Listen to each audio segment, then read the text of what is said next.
Kain tayo, cherries. And basa pa siya kasi nagasan ko siya. Look at that.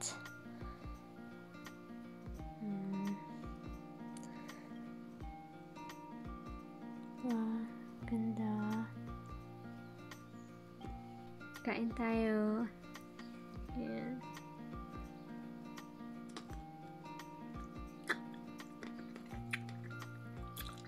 Sa hindi nakakaalam, may buto po ang cherry. Ayan, ang fresh cherry, may buto siya sa gitna.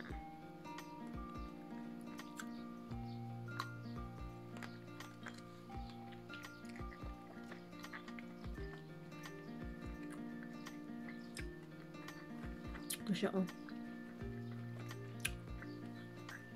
Sarap.